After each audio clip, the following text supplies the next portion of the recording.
केंद्र की मोदी सरकार इस साल आम बजट को करीब एक महीने पहले ही पेश करने की तैयारी में है। सरकार के इस फैसले का कड़ा विरोध शुरू हो गया है। विपक्षी पार्टियों ने राष्ट्रपति को चिट्ठी लिखी है और चिट्ठी में कहा गया है कि 1 फरवरी को बजट पेश करने से सरकार को रोका जाए।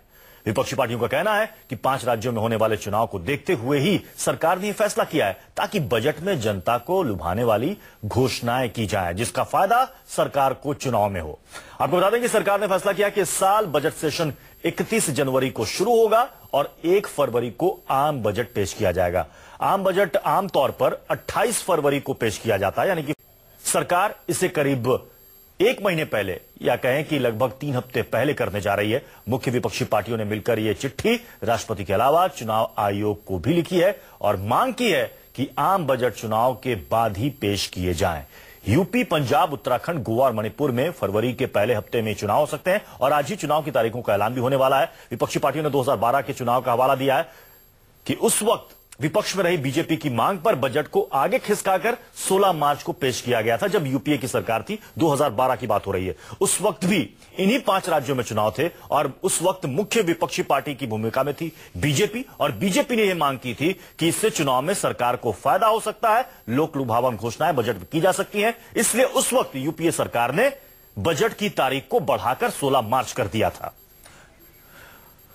हमारे साथ इस वक्त हमारे एसोसिएट एडिटर राजीव रंजन इस वक्त न्यूज रूम से जुड़ चुके हैं। राजीव, क्या माना जाए, जो यूपीए सरकार उस वक्त 16 मार्च को लेकर चली गई थी खिसकाकर इस बजट की तारीख को, क्या अब राष्ट्रपति को चिट्ठी लिखने के बाद, चुनाव आयोग को चिट्ठी लिखने के बाद सरकार इस पर विचार करेगी क्या? देखिए, विचार करना होगा, क्योंकि बजट में जब कोई भी आम बजट आता है केंद्र सरकार की तरफ से, तो उसमें बहुत सारी ऐसी घोषणाएं होती हैं जो लोक लुभावन होती हैं या जो लोगों को प्रभावित करने वाली होती हैं। उसका असर चुनाव में पड़ सकता है और निश्चित तौर पर पड़ेगा, क्योंकि आम बजट जो है पूरे देश को प्रभावित, मान लीजिए उदाहरण के तौर पर इनकम टैक्स का स्लैब बढ़ता है, उदाहरण के तौर पर घरेलू सामान की चीजें कम होती हैं, तो इसका असर पड़ता है। वो अच्छे फैसले के तौर पर देखा जाता है केंद्र सरकार के, और वो चुनावों को प्रभावित कर सकता है। इन्हीं तर्कों के आधार पर 2012 में जब चुनाव का ऐलान हुआ था तो नतीजे आने के बाद बजट पेश हुआ था।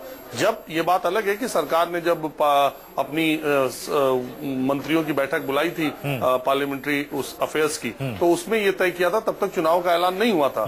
आज जब चुनाव का ऐलान होगा तो ये बात मुझे लगता है चुनाव आयोग भी क्लियर कर देगा कि बजट इस दौरान पेश नहीं किया जा सकता। पॉलिटिकल पार्टीज ने उस वक्त भी विरोध किया था, इस वक्त भी विरोध किया था, लेकिन ऐसा नहीं है। इस बात की संभावना ज्यादा है कि चुनाव के बाद ही बजट पेश किया जाए। हमारे साथ अमित कुमार भी जुड़े हुए हैं बीजेपी दफ्तर से। अमित, ये बताइए कि आज जो बीजेपी सरकार कह रही है कि हमने ऐसा फैसला इसलिए किया है ताकि जो बजट की प्रक्रिया काफी लंबी चलती आई है पिछले कई सालों से, उसको खत्म किया जाए, जो कैलेंडर है फाइनेंशियल ईयर का, उसको सुचारू रूप से चलाया जा सके। लेकिन तब क्या हुआ था जब बीजेपी मुख्य विपक्ष की भूमिका में थी और उसकी भी यही मांग थी, और यूपीए सरकार ने उसकी मांग को मांगते हुए 16 मार्च वो तारीख को ले गई थी बजट के। अमित, देखिए, ये एक बहुत ही नेचुरल चीजें हैं कि आमतौर पर जब आप जो पार्टियां विपक्ष में होती है तो उनकी भूमिका विपक्ष की होती है, और जब वो सब सरकार में आ जाती है तब उसकी सोच बदल जाती है। तमाम मसलों पर आपने देखा है कि बीजेपी जिन मसलों का विरोध करती रही थी विपक्ष के तौर पर, आज पास करने पर लगी है। और आज जो बिल उस समय एक सत्ता पक्ष और विपक्ष का खेल दूसरा होता है, लेकिन सबसे बड़ी बात कि इस तरह की चीजें इलेक्शन के दौरान, जैसा कि राजीव रंजन बता रहे हैं, निश्चित तौर पर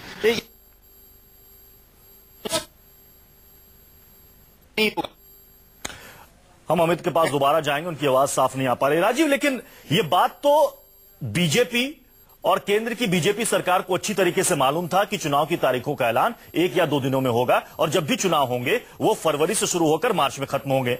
तो ऐसे में क्या आपको लगता नहीं कि सब कुछ पहले से प्लान था कि हमें जल्द घोषणा करना है कि हम बजट सेशन कब से लाने वाले हैं, 1 तारीख को हम बजट पेश करने वाले हैं? बजट की बात तो ये बहुत पहले से चल रही थी कि इस बार फरवरी के फर्स्ट वीक में ही बजट पेश होगा।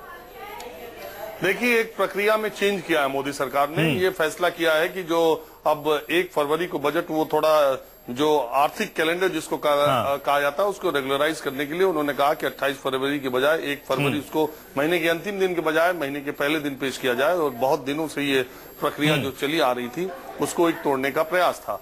लेकिन ये बात ठीक है कि सरकार को मालूम है कि चुनाव का ऐलान होने वाला नहीं है, लेकिन जब तक चुनाव का ऐलान नहीं होगा तब तक कोई सरकार या पार्लियामेंट्री अफेयर्स की कमेटी जो मंत्रियों की है वो तब तक इंतजार करेगी कि चुनाव आयोग जब ऐलान करेगा तब हम अपने सेशन का ऐलान करेंगे, तब हम अपने ऐसा, चूंकि उनको भी सेशन बुलाने के पहले एक प्रक्रिया होती है और सारे स्पीकर को, सारे पार्टियों को सूचित करना होता है और ऐसी स्थिति में ये बताना पड़ता है कि आप सेशन बुला रहे हैं तो कब कब किस तारीख को क्या करेंगे। तो उन्होंने अपनी एक प्रक्रिया के तहत अपनी बातें रख दी। अब इलेक्शन कमीशन का काम है कि वो चुनाव की घोषणा करे और ये बताए कि बजट इस दौरान पेश नहीं हो सकता है। अब ये पार्टियां अप्रोच करेंगी इलेक्शन कमीशन को, पार्टियां अप्रोच की हैं प्रेसिडेंट को, इसके बाद इलेक्शन कमीशन डायरेक्शन देता है सेंट्रल गवर्नमेंट को। यानी कि आज 12 बजे जो चुनाव की तारीखों का ऐलान होगा, इसके बाद बजट की जो तारीख है वो बदली जा सकती है।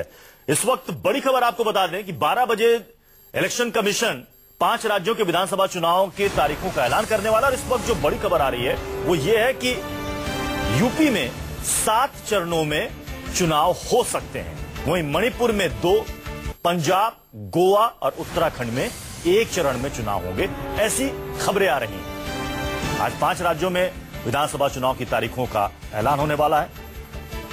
यूपी में कहा जा रहा है कि 7 चरणों में चुनाव हो सकते हैं, पंजाब में 1 चरण में, गोवा में 1 चरण में, मणिपुर में कहा जा रहा है कि 2 चरण में चुनाव हो सकते हैं और उत्तराखंड में 1 चरण में।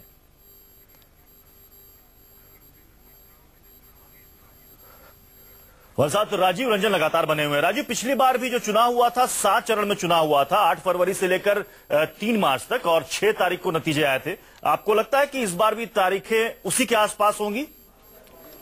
देखिए, तारीखें तो ऑलमोस्ट उसी तरह की होंगी और फरवरी के पहले सप्ताह में पहला मतदान का, पहले चरण का मतदान होगा। लेकिन प्रत्युष एक इंटरेस्टिंग बात यह है, अगर आप 2012 के चुनाव में जाएं तो पहले चरण का जो मतदान जिन क्षेत्रों में हुआ था वो पूर्वी उत्तर प्रदेश का इलाका था, जिसमें समाजवादी पार्टी ने बाकी सारे पार्टियों का सुपड़ा साफ कर दिया था। पूरे पूर्वांचल के कई जिले तो ऐसे थे जिसमें पूरी की पूरी सीटें समाजवादी पार्टी ने जीत ली थी। कई जिले ऐसे थे कि 1-8 सीटें नहीं जीत पाई थी और पूर्वी उत्तर प्रदेश से समाजवादी पार्टी की सरकार बनी थी। और अब जब पहले चरण का चुनाव अगर उन्हीं पूर्वी उत्तर प्रदेश के इलाकों से होता है तो आज समाजवादी पार्टी में जो घमासान मचा है और सबसे ज्यादा जो सीटें समाजवादी पार्टी की तरफ से अखिलेश और मुलायम गुट ने दोनों बांटी हैं, सबसे ज्यादा सीटें जो कॉमन हैं, जो दोनों के कॉमन लिस्ट में है, वो पूर्वी उत्तर प्रदेश के नेता हैं। तो आज जब चुनाव का ऐलान होगा तो सबसे ज्यादा छटपटाहट उन प्रत्याशियों को होगी जो अखिलेश में भी हैं और मुलायम की लिस्ट में भी हैं, क्योंकि सबसे पहले उन्हीं का इम्तिहान होना है और सबसे पहले समाजवादी पार्टी के गढ़ में ही पहले चरण का मतदान होगा। तो ये इंटरेस्टिंग बात होगी कि अब समाजवादी पार्टी में जो सुलह की प्रक्रिया है क्या बहुत तेज होगी क्या होगा, और अगर ऐसा नहीं होता तो निश्चित तौर पर उस इलाके के चुनाव में समाजवादी पार्टी को नुकसान उठाना पड़ सकता है, क्योंकि सिंबल साइकिल पर झगड़ा चुनाव आयोग तक पहुंच चुका है। दूसरी बात यह है कि 7 चरणों का जो चुनाव पिछली बार हुआ था उसमें अंतिम चरण मुलायम सिंह के गढ़ और आप कहिए इटावा से इधर की तरफ का वो इलाका था 7वें चरण का। तो मुलायम सिंह का घर जो है, अगर उसी पैटर्न पर इस बार भी चुनाव आयोग चुनाव की तिथियों की घोषणा करता है तो मुलायम सिंह के घर तक अंतिम चरण तक बात आएगी। तब तक समाजवादी पार्टी का क्या होगा, ये भी एक बड़ा सवाल है। दूसरी बात यह है कि ये चुनाव जिन परिस्थितियों में घोषित होने जा रहे हैं उसमें बहुजन समाज पार्टी ने 403 अपनी लिस्ट जारी करेंगे। उन्होंने बता दिया कि किसको किसको टिकट दिया है। बहुजन समाज पार्टी के ज्यादातर बड़े नेता उसको छोड़ के जा चुके हैं। बीजेपी में कोई चेहरा नहीं है, समाजवादी पार्टी में टकराहट है, कांग्रेस पार्टी की कार्यकर्ता और नेता दोनों कंफ्यूज हैं कि समाजवादी पार्टी से समझौता होगा कि नहीं होगा। तो आधी अधूरी तैयारियों में सब पार्टियां हैं और ऐसे में चुनाव होने जा रहा है। जबकि इसके पहले जो स्थितियां थी वो एकदम एंटी इनकम्बेंसी थी, सपा की गवर्नमेंट थी, एकदम विजिबल था कि बहुजन समाज पार्टी एकदम हाथी ललकारते हुए आ रहा है। पिछले चुनाव में ऐसा लग रहा था कि उम्मीद की साइकिल बहुत तेज चलेगी, लेकिन इस बार एकदम सब कुछ घालमेल सा दिख रहा है प्रत्युष, खास तौर पे समाजवादी पार्टी में। इसलिए कई लोग ऐसा भी कह रहे हैं, सोशल साइट्स पर, व्हाट्सएप पे लोग मजाक भी कर रहे हैं कि चुनाव यूपी में है या फिर चुनाव समाजवादी पार्टी में है, क्योंकि समाजवादी पार्टी में समझ में नहीं आ रहा है कि कैंडिडेट किसके सिंबल से चुनाव लड़ेगा। इस बीच खबर आ रही है बीजेपी के सोर्सेज से कि सकारात्मक एजेंडे के साथ यूपी चुनाव में जाएगी। बीजेपी चुनाव में नोटबंदी की ज्यादा चर्चा नहीं करेगी, लेकिन यह मुद्दा बनेगा तो बीजेपी को परेशानी नहीं है। पार्टी को भरोसा है कि जनता समझती है कि अभियान बीजेपी के फायदे के लिए नहीं बल्कि काले धन के खिलाफ है। समाजवादी पार्टी के सिर्फ टोवल का यूपी चुनाव पर खास असर नहीं है। प्रमुख मुकाबला समाजवादी पार्टी से है, क्योंकि बीएसपी के पास कार्यकर्ता नहीं रहे। बीजेपी के लिए समाजवादी पार्टी कार्यकर्ताओं की गुंडागर्दी का मसला चुनाव में प्रमुख रहेगा। राम मंदिर का मुद्दा विपक्ष बनाएगा तब बीजेपी को परहेज नहीं है। हमारे साथ अमित कुमार भी बने हुए बीजेपी दफ्तर से लगातार।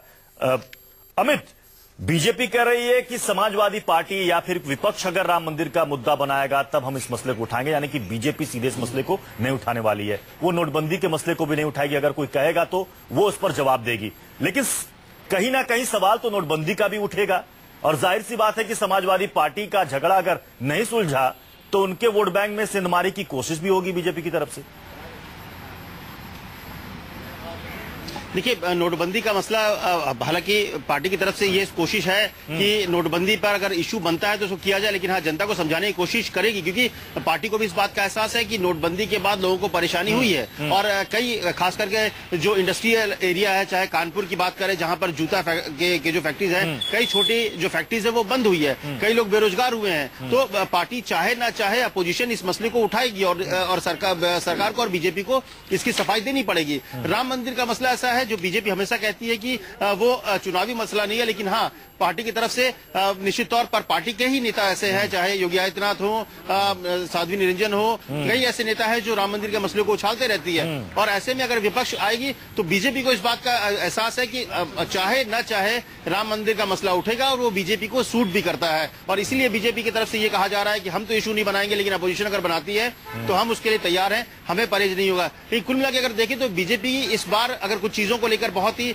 सकारात्मक इस बात को लेकर है कि जो अखिलेश सरकार को लेकर जो नाकामी है, हालांकि उनका एक बहुत ही पॉजिटिव, बीजेपी को इस बात का भी डर है कि जिस तरह से बिहार चुनाव में नीतीश के खिलाफ कोई एक भी जनता ये नहीं कह रही थी कि नीतीश गलत काम किए हैं या खराब काम कर रहे थे, वही हालात कम से कम उत्तर प्रदेश में है। जो अखिलेश का इमेज है वो बहुत ही अच्छा है, लेकिन कहीं ना कहीं गुंडागर्दी, कैराना का इशू उठाएगी। इसलिए बीजेपी जो है ये सिर्फ अखिलेश के कार्यकाल को नहीं लेकर पूरे 15 साल जो बीजेपी सत्ता से बाहर रही है उस मसले को उठा रही है कि पिछले 15 साल से सूबे का विकास नहीं हुआ है, और इसीलिए 15 साल के विकास, जो रुका हुआ विकास है वो तभी हो सकता है जब हमें सत्ता में लाएंगे। तो कहीं ना कहीं चेहरे की कमी जो है वो बीजेपी को उसकी कीमत हो सकता है कि चुनाव चुकानी पड़े, क्योंकि सामने अगर अखिलेश का चेहरा है तो ऐसे में बीजेपी के सामने बीजेपी का कोई भी चेहरा सामने नहीं होगा, तो ऐसे में थोड़ी मुश्किल है। राजीव, आप हमारे साथ बने हैं। प्रशांत गुप्ता, हम आपके पास आएंगे, लेकिन उससे पहले एक छोटे से ब्रेक के लिए यहाँ पर रुकना पड़ेगा। ब्रेक के बाद जब लौटेंगे तो प्रशांत गुप्ता के पास जाएंगे, समझने की